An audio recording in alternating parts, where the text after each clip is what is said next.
Olá, alunos da Sala do Corretor. É uma satisfação enorme estar de volta com a turma para mais um encontro focado no aprendizado prático e definitivo da engenharia de avaliações. É isso aí. E lembrando sempre que este material em áudio é parte integrante e exclusiva do curso EAD da Sala do Corretor. Com certeza. E nós preparamos esse resumo, sabe, mantendo aquela nossa cadência bem agradável, bem fluida, eliminando aqueles formalismos engessados da área. Exato. Para que a nossa audiência possa assimilar cada conceito com tranquilidade e aplicar tudo direto no dia a dia profissional, né? Exatamente. Então, sejam todos muito bem-vindos ao módulo 7, que é a aplicação prática, a elaboração do parecer técnico ou laudo de avaliação.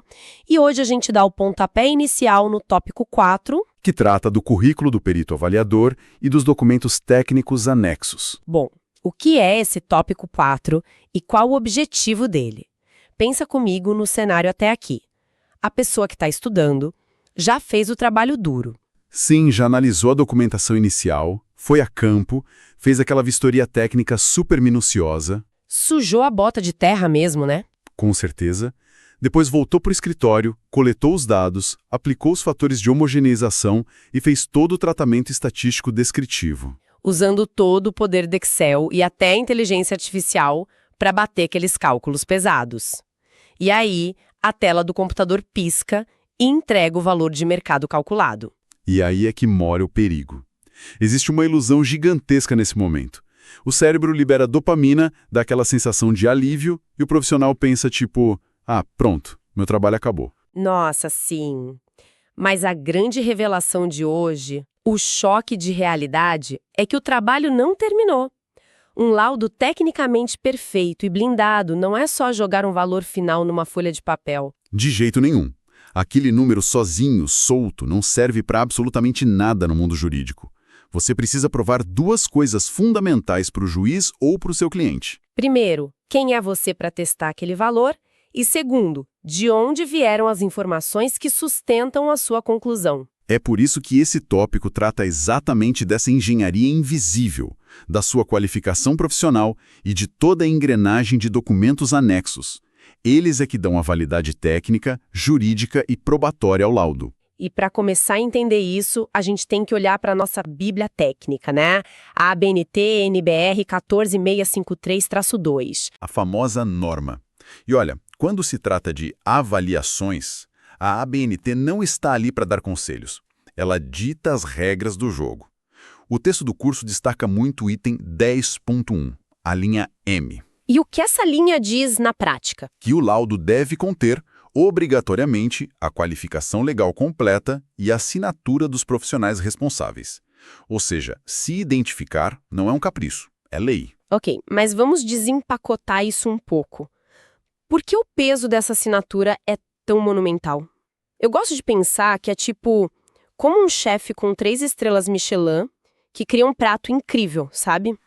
Boa analogia. Se ele não assinar a obra, se não mostrar a origem dos ingredientes raros que ele usou, nenhum crítico gastronômico vai dar credibilidade ao prato.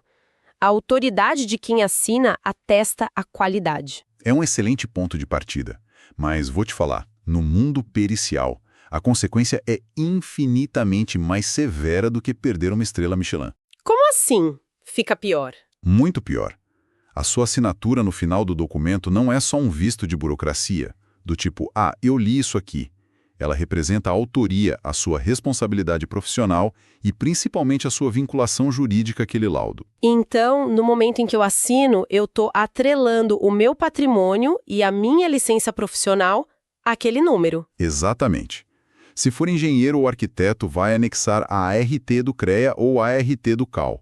Se for corretor de imóveis perito, vai apresentar o CRECI, o SENAI e as certidões de regularidade profissional. É dizer para o Estado que você responde civil e criminalmente por aquele cálculo. Caramba, a responsabilidade é gigante. O que nos leva ao próximo ponto. Já que a assinatura atrela o profissional ao laudo dessa forma tão séria, o que exatamente tem que constar na apresentação dessa pessoa? A anatomia desse currículo tem que ser muito cirúrgica. Você deve montar um currículo resumido com a sua identificação básica, claro, nome, CPF e RG. Tá, isso é o básico. Mas e a formação? O material da sala do corretor lista exigências bem específicas. Sim, a sua graduação e os cursos focados. Avaliação imobiliária, perícias judiciais e estatística aplicada. E a experiência de mercado também, né? Tempo de atuação, número de avaliações que já fez, atuações como assistente técnico. Mas olha, eu preciso fazer o papel de advogada do diabo agora. Pode fazer. O que você está pensando? Vamos olhar para o mundo real que é caótico, cheio de pressa. Será que um juiz que está atolado com 5.000 processos na mesa dele vai realmente parar, pegar o laudo e ler quantas avaliações o perito já fez lá em 2015? O que é fascinante aqui é que, não, o juiz provavelmente não vai ler como quem lê uma biografia. Então, para que esse trabalho todo? Isso não soa como burocracia inútil? Parece, mas não é. O currículo estabelece a sua autoridade imediata. Ele não está lá para o juiz se maravilhar. Ele está lá como um escudo tático contra a parte contrária no processo. Ah, entendi. Porque o advogado da outra parte vai tentar derrubar o laudo, certo? Precisamente. O advogado não sabe fazer a conta, então ele não ataca a matemática. Ele ataca a sua competência. Ele vai dizer para o juiz que você não tem capacidade técnica para avaliar aquele imóvel de milhões. E aí, se o meu currículo completo e as minhas certidões do CRES ou do CREA não estiverem lá, o juiz para o processo e me chama para explicar. Exato. Você perde credibilidade e atrasa tudo. Mas se a sua comprovação técnica exaustiva está lá nos anexos, o ataque do advogado morre no berço. O juiz vê a impugnação, vira a página do laudo, vê os seus cursos e certificações e indefere o pedido do advogado na hora. A burocracia é a sua defesa. Que virada de perspectiva genial! A qualificação prova que eu tenho o direito de falar na mesa de negociação. Mas aí a gente entra no segundo desafio, né? Sim, porque depois que o juiz sabe quem fez o laudo, ele precisa saber como aquele resultado foi alcançado. E é aqui que entra o conceito que, para mim, é o mais importante de todo o material. A regra de ouro, a rastreabilidade. A rastreabilidade é o coração de um laudo inatacável. E como a gente define isso de um jeito simples para nossa audiência? Da forma mais literal possível, qualquer pessoa que leia o seu trabalho, seja hoje ou daqui a 10 anos, precisa ser capaz de sentar no computador, refazer o seu caminho metodológico exato e chegar exatamente ao mesmo valor final. Sem ter que adivinhar nada. Sem aquele papo de, confia em mim que eu conheço o bairro há 20 anos. Perfeito. O achismo não tem espaço aqui. E para garantir que essa rastreabilidade aconteça, a gente organiza os documentos em uma engrenagem prática de anexos, que vão do A ao H. Eu achei muito legal como o material guia a gente por essa estrutura. Vamos passar por eles? Porque eu me maravilhei com o nível de minúcia. Começando pelo anexo A. O anexo A é a documentação básica do imóvel. É a fundação jurídica. Onde entram a matrícula atualizada do cartório de registro, provando quem é o dono e se tem dívidas. O espelho do IPTU, que confirma a área fiscal, e as diretrizes de zoneamento. Exato. Se o advogado disser que não pode construir num terreno, você aponta para o zoneamento no anexo A e prova o potencial construtivo. Fantástico. E aí vem o anexo B, que são as fotografias da vistoria. E aqui um detalhe crítico. Não são fotos de catálogo imobiliário para vender a casa. São as provas visuais técnicas que foram feitas lá no tópico 2. Fachadas, todos os cômodos internos, rachaduras, o padrão construtivo e o entorno, porque o juiz nunca vai visitar o imóvel, né? A foto congela a realidade para ele. Exatamente isso. E aí a gente chega no anexo C, que é a pesquisa de mercado. Esse eu acho crucial, porque é aqui que você mostra a lista de imóveis comparáveis com endereços, áreas e valores. É provar a origem real dos dados brutos. Se disserem que você inventou o preço, tá ali o telefone da imobiliária de estar vendendo o imóvel vizinho. Perfeito. Você traz o mercado para dentro do laudo. Só que aí tem um problema lógico. Qual? Nenhum imóvel é idêntico ao outro. Como você compara uma casa de alto padrão e sem-reformada com uma casa na mesma rua que precisa de pintura e não tem garagem? É misturar a maçã com laranja. E é por isso que a gente precisa do anexo D, as planilhas de homogeneização. Exato. A homogeneização é a memória de cálculo detalhada com todos os fatores que você aplicou para ajustar as amostras. É a matemática que nivela o campo de jogo. Tipo, aplicar um fator para reduzir virtualmente o valor da casa que tem garagem para poder comparar de forma justa com a que não tem, né? Isso mesmo. Transforma propriedades diferentes em unidades estatisticamente comparáveis.